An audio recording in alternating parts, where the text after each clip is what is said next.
trano ampilaminatsaina ve ianao nataonao mihitsy sy tolotry ny analogy ity trano misy jiro sy rano mafana zaridaina ary tonga ny fiara amin'ny vidiny tena mirary misy efitra telo na efatra arak'izay ilainao any an-dranomanilatra Tsirabe taraviten'izao sahady angeny ankantony rehefa ho fenonao fanaka raisao tanana no avinao tatsoa ny laharana 032 05 910 56 na midira ao amin'ny tranokala analogue .amg andao hiara-norina ny tanànantsika.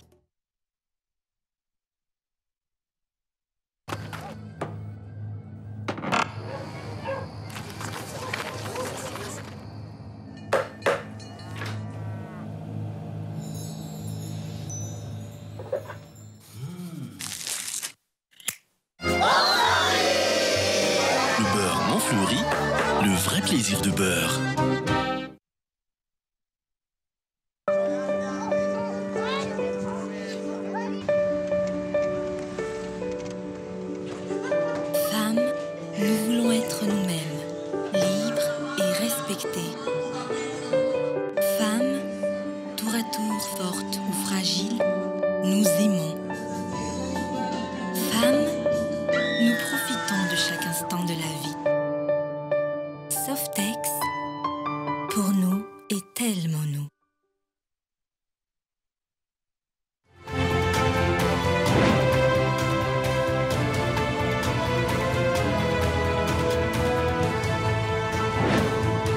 Tiwela.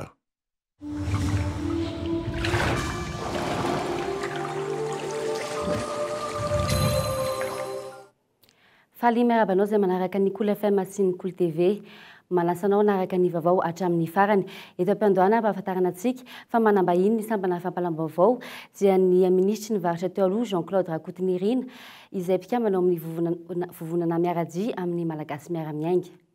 Eo amin'ny lafiny fifidianana izay hatrany eo amin'ny tamin'ny andro an'ity valim-pifidianana farany tamin'ny 7 hariva teo Profany Datsambato miisa 1,700 sy 7 amin'ny ray sy roa alina no voarain'ny senita hatreto 7,20 faingo 1,100 ny taham-pandresan'ny nanjara ny mpifidy 7,20 kosa ny an'ny candidat Andravalimanana Marc ny docteur Robinson ny iba ho 4,20 kosa ny an'ny candidat ny filohan'ny Tedy Zamita Erajonary Mampianina raha toa ka 10,7 izany omaly niakatra ho 7,70 kosa ny an'ny Azo Andrinanarivelo raha toa ka 7,90 azafady isanjato omaly ka mivital 9,10 manakaiky anazy Roland Ratsiraka izay nahazo vato miisa 9,20 arahany Edgar Ratsafintravà manana vato 5,20. Eo amin'ny pezin'ny fifidianana izay hatrany fanambarana nataon'ny MMM moa nanao fivorim-be omaly ny eo anivon'ny vondrona politika miaradia amin'ny malagasy miara-miainga notarian'ny filoha Azo Andrinarivelo.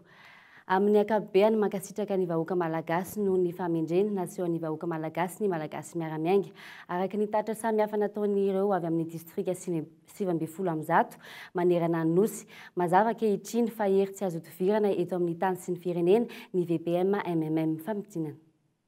Manangiany malagasy rehetra hiaro hatramin'ny farany ny safidin'izy ireo mba tsy havilivily ny vondrona politika miaradia amin'ny malagasy miara-miainga. Nanterin'izy ireo fa ampahatonina sy ampahendrena tanteraka no anaovana izany mandra-pahatonga ny famoahana amin'ny fomba ofisialy ny vokatra feno manerana ny nosy. Midera ihany koa ny fahamatorana sy ny fahamendrena nasehon'ny malagasy mpiray tanindrazana ity vondrona politika ity nandritra ny fampelezan-kevitra sy ny androm-pifidianana na dia teo azy ireo sakatsakana, fandranitana sy fiantsiana ary fandrahoana isan-karazany manerana ny nosy. No mafisin'izy ireo ihany koa ny fahavonona ny azo nasiana tanteraka ny fanamby noraisina nandritra ny fampelezan-kevitra ary mamafisiny tanatin'ny vinam-piarahamonina nentiny teo anatrehan'ny malagasy. Raha ny voka-pifidianana treto izay nahitana fa arakaraka ny fiakaran'ny voka-pifidianana avy any amin'ireo tany lavitra andrina sy tany amin'ny distrika maro eto Madagasikara dia niakatra tsy kelikely ny isambato azo ny kandida Azo Andrinanarivelo.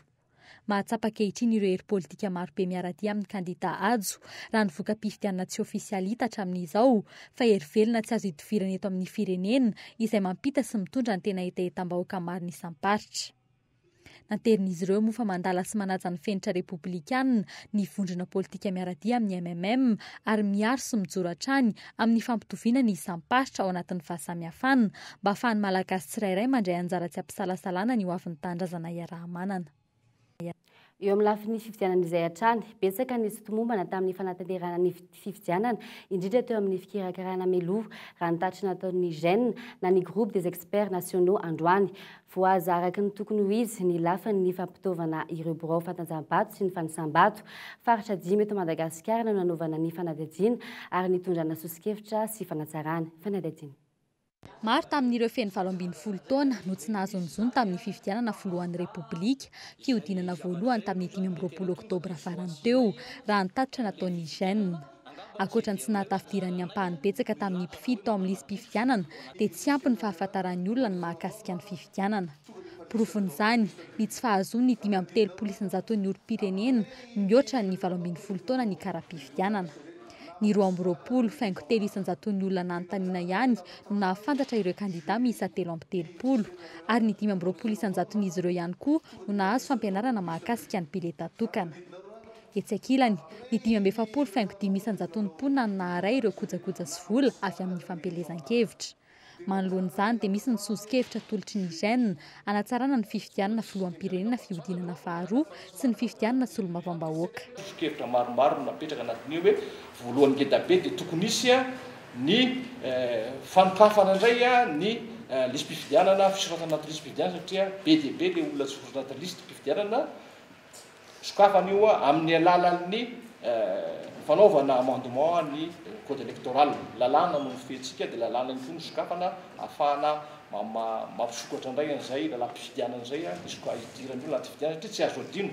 Ohatrany somary adino satria vao resaka foana ilay hoe fidirana faharoa fa ozy izay hoe azo adino fa sarotsarotra koa satria efa eo ihany koa ilay fifidianana solombavam-bahoaka izay hiaraka amin'io dia avesitra bebe koa zany raha ohatra ka lisy mpifidianana io no tsy sokafana ao anatin'izao vanim-potoana avy izao dia mazava loatra moa fa arakaraka ilay vokatra teo dia ilay fanabeazana olom-pirenena anatin'ny tontolo fifidianana mbola tokony misy ezaka ary napetraka mihitsy izay hoe tokony misy zany solontenan'ny senitra ireo agent recenseur ireo mipetraka eo anivon'ny fokotany fa ireo fokotany ireo mahafantatra bebe koa manodidina ny mpiarabelona sy mpiaramonina ao amin'ny faritra sy ny toerana izay misy azy. Laza teo moa zany ilay lalàna fampiasam-bola hoe tsy misy zahay dia sahasaitany fa miteny an'io foana zany zahay teny an'io foana zahay ary an'izay lavidatsika dia mandresana tany amin'ny taona 570 any izy fa tsisy manao hoe fa mahavariana ihany fa rehefa vita ny fifidianana samy miteny daholo hoe tokony ferana ny lalàna fa manodidina ny fampiasam-bola ny campagne électorale indrindra moa ny fiaviana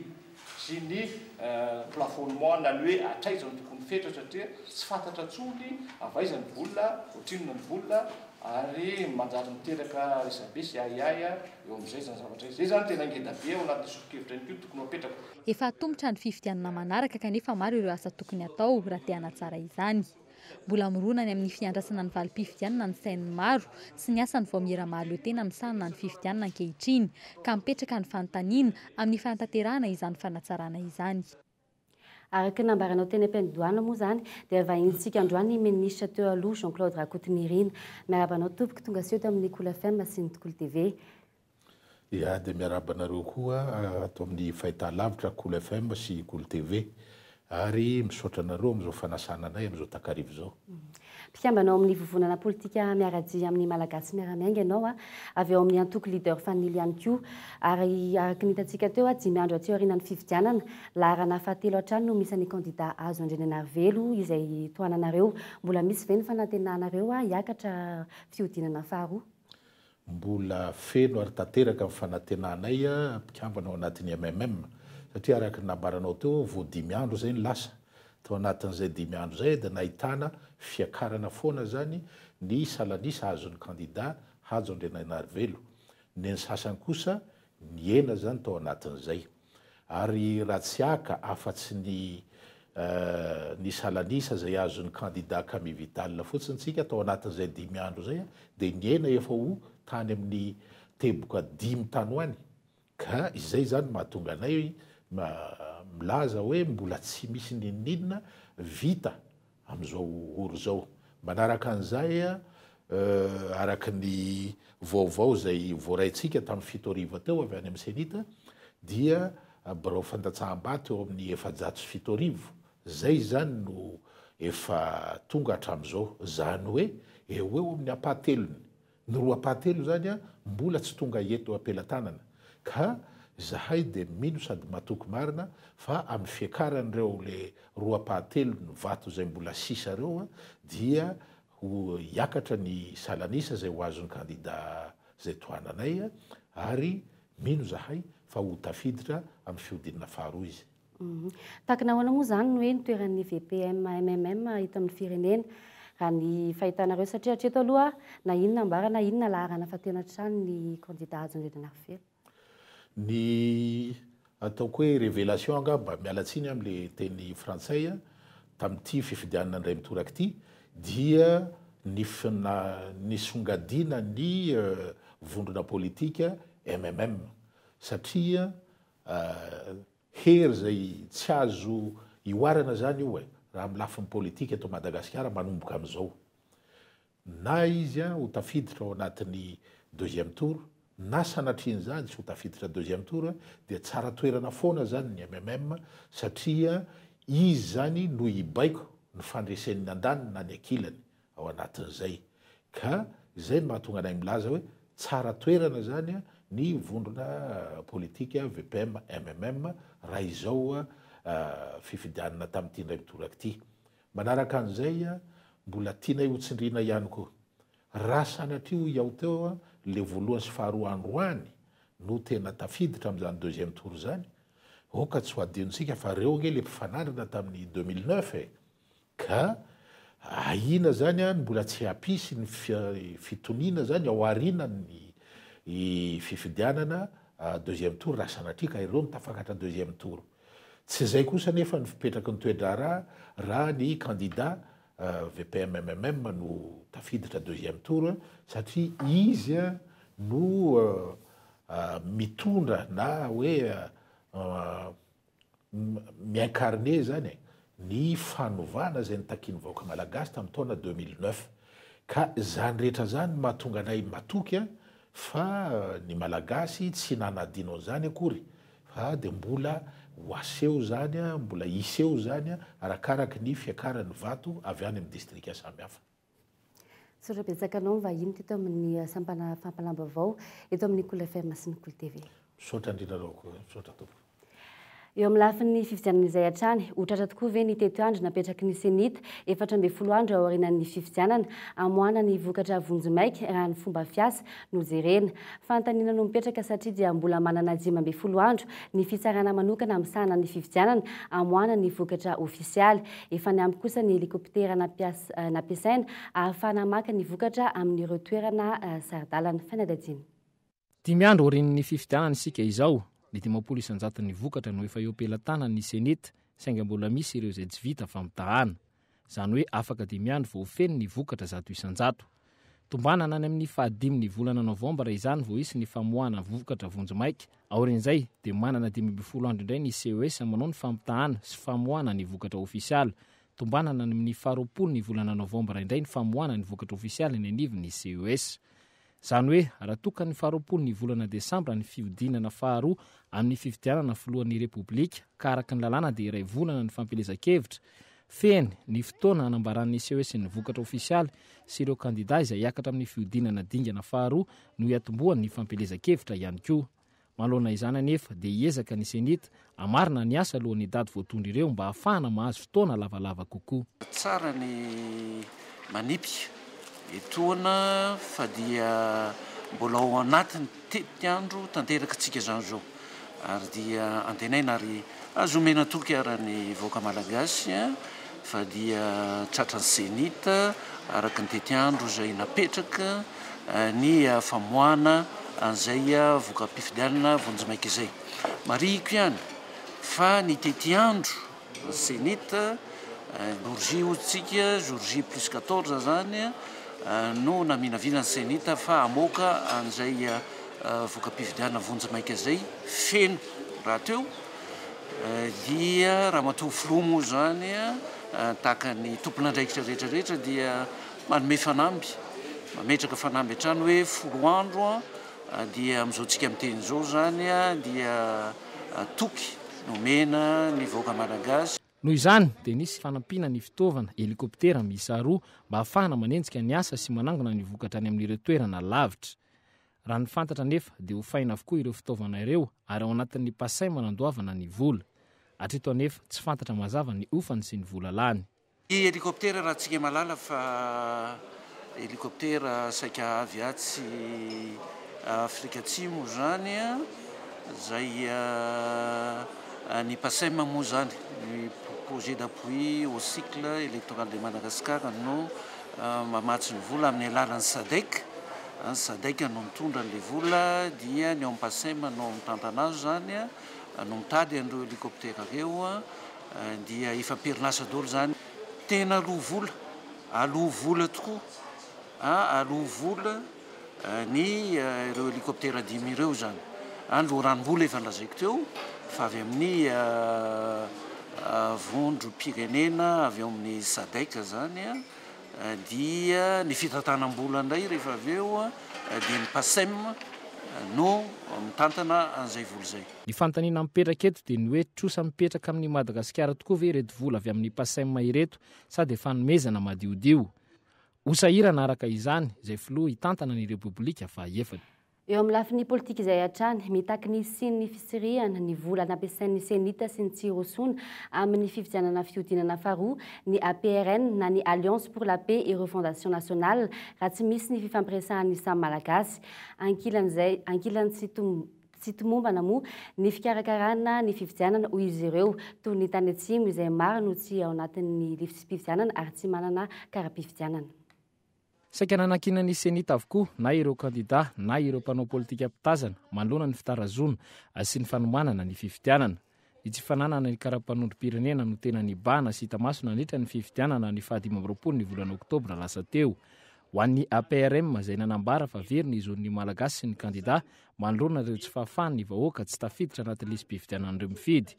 Manovatra ny safidy ihany koa izany noho ny tsy fahitana ny hevitry ny maro anisy ho an'ireo izay olona tsy tafiditra ao anatiny izay lisy mpifidianana izay. Mazava ho azy ho ny APRM fa tsy lany tamin'ny fomba demokratika izay kandida lany eo. Tsy crédible ilay fifidianana natao. Asi accepten'ny par tous. Zay zavatra voalaza ao anatin'ny feuille de route mazava tsara, élection crédible, accepté par tous. Zay ny voalaza ao. Olona 25% ny vahoaka malagasy tokony hifidy.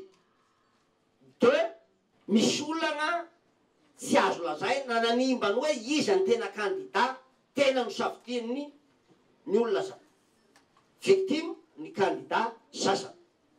Zay ny zavatra azoana voalohany indrindra par rapport amin'ny hoe ny olona tokony nanao na tsy nanao deuxième tour. Ankilany mitaky ny sy ny fifampiresahana sy ny fitsirina ny vola sy ny asa tanteran'ny senita ny APRM. Miankina betsaka amin'izany ho hiatrana izy ireo anombola hitantana ny senita ny fifidianana fiodinana faharoa na tsy. Teo raha ohatra ka mazava izy. Rehefa mazava tsara fa lany ny vola tsy nazava dia tsy maintsy mijery fomba hafa. Ny fahalalanay aloha dia zahay matoa miteny manana ia 300 milliards ny an'ny gasy fotsiny. Ilaina tsy maintsy atao ny audit. Aza mbola miresaka ny deuxième tour sy ny zao aloha. Zao tokony omena kitusy ve ny senita sa tsy tokony. Ahoana ny mbola iresanao deuxième tour olona tsy fantatra na defa ihana inanina defa tapahanao hoe anareo ihany mbola roa ity fangaizy ty tany nadala. Raha tsy ivona dia efa nisy ny fanambarana navoaka ny APRM amin'ny tsy fanatanterahana ny fifidianana noho ny tsy fahafenoany ny fepetra anisan'izany ny tsy fandrimpahalemana tany atsimo. Antony izay nakanambavany ny PDS ny Fianarantsoa Petra Kotonena tetsy amin'ny brigade ny gendarmerie misana ny adeloka Bevava. Mitaky ny anokafana ny lisy mpifidianana ireo kandida sy lombavam-bahoaka sasatsasany noho ny amaron'ireo vahoaka tsy afaka nifidy noho io antony io. Raha nitapaka nandritra ny filan-kevitry ny gouvernemanta omaly dia mbola isy ny fiaraha-midinika ny senita sy ny gouvernemanta ahafana mijery ny fomba hanatanterahana izany. Miainga avy amin'ny fivoriam-ben'ny senita na ihany koa eny anivon'ny gouvernemanta hiantso ny fitsarana ambaratonga voalohany vao misy ny fandraisana fanapahan-kevitra. Raha tsy ahivina dia nanaiky sy nitaky ny fanokafana ny lisy mpifidianana ireo maso vahiny avy eo amin'ny SADC sy ny vondrona afrikanina, manakihana ary manambara kosa ny vondrona europeanina nandritra ny tatitra vonjimaika izay nataon'izy ireo fa tsy araky ny lalàna izany. Ireo kandida sy lombavam-bahoaka izay manakihana ny tsy fatafidirana ireo olona maro ao anatin'ny lisitra ny mpifidy ary manao antsoavo amin'ireo anokafana izany indray. Manarivona ary mety tonga manalo mihitsy reo noverezindro zany tsy tafiditra atao anatiny zay lisy mpifidianana ary misy aza zay tsy ao anaty lisy mpifidianana kanefa nahazo karatra. Io koa dia mampametra-panontaniana hoe antony manao ahoana loatra nahazon'ireo mpifidy ireo karatra kanefa tsy voasoratra anaty lisy mpifidianana. Tandrevaka teo amin'ny fanoratana ny anarana sa tandrevaka teo amin'ny fikajiana an'ireo kara-mpifidianana zany. Fa ny tena iambara dia ity raha nitranga atao Asoavy Masoandro zay Manarivo maro be ireo tsy nahazo karatra.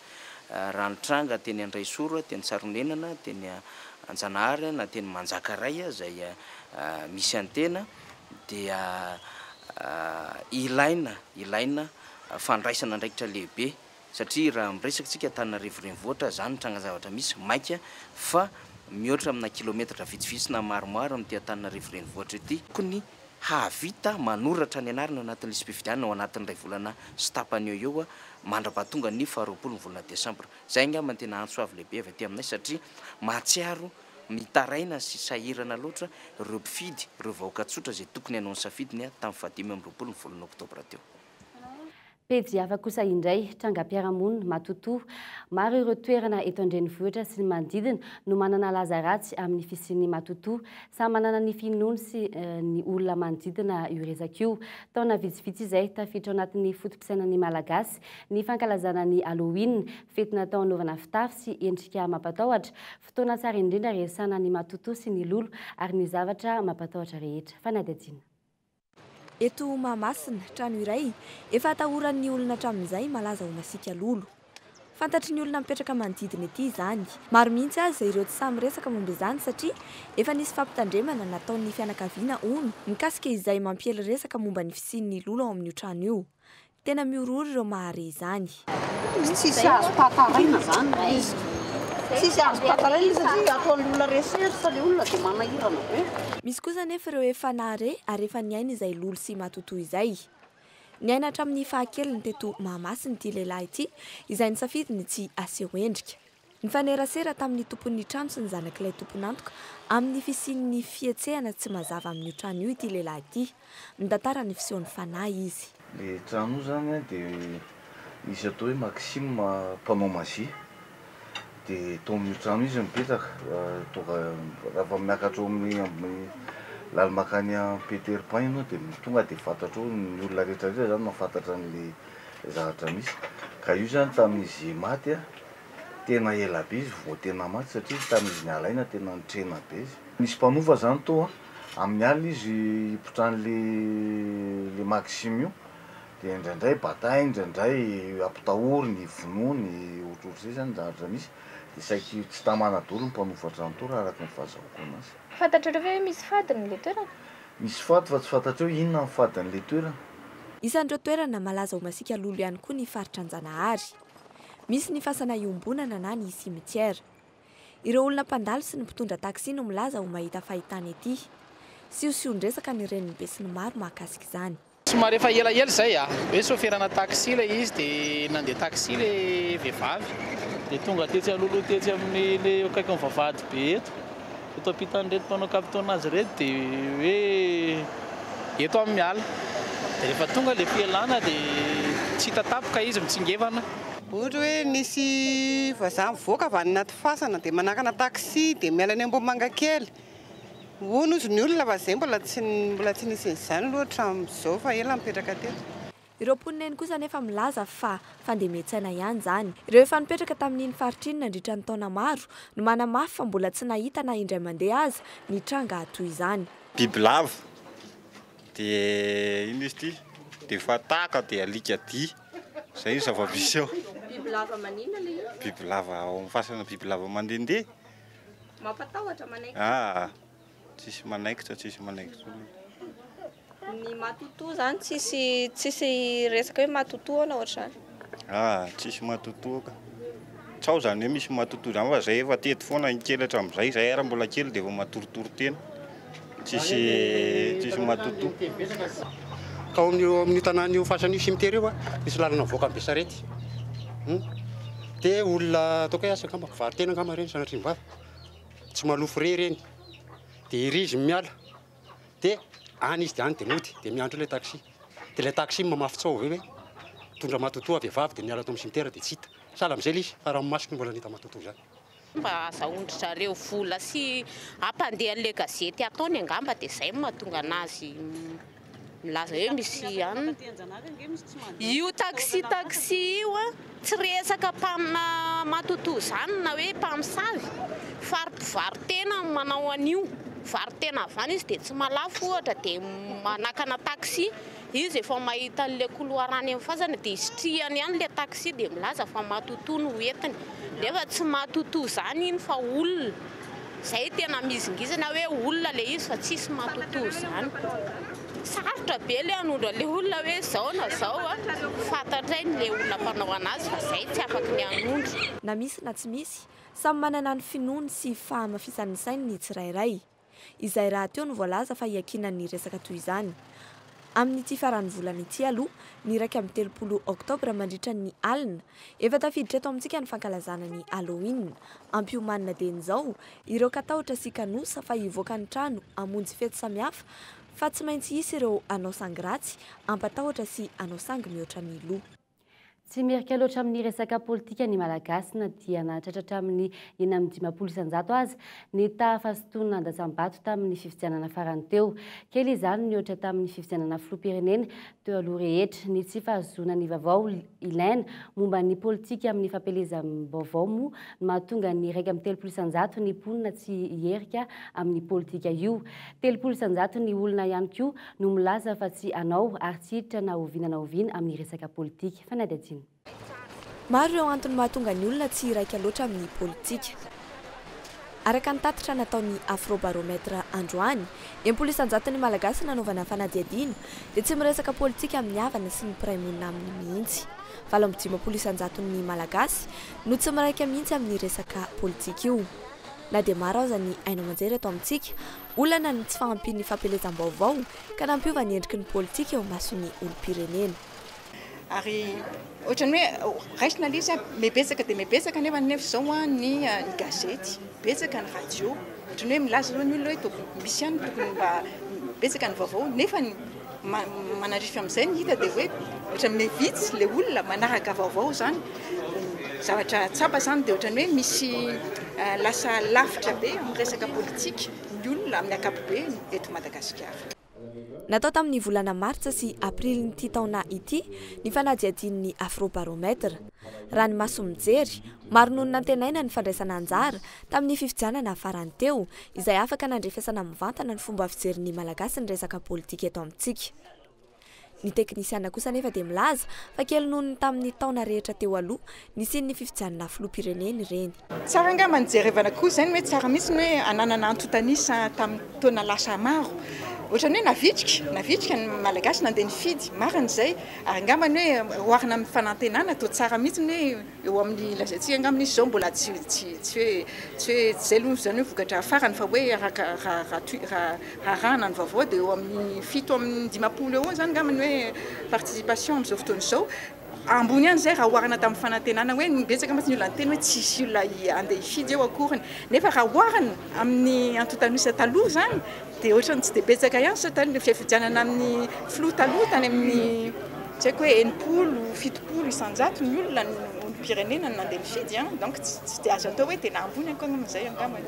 Isan'ny tarafana ny fahazotoan'ny olona mandray anjara amin'ny fandaminana ny politika araka ny famaritana fototra ny fandraisana anjara amin'ny fivoriana isan-tsokajiny manomboka eny amin'ny fokontany.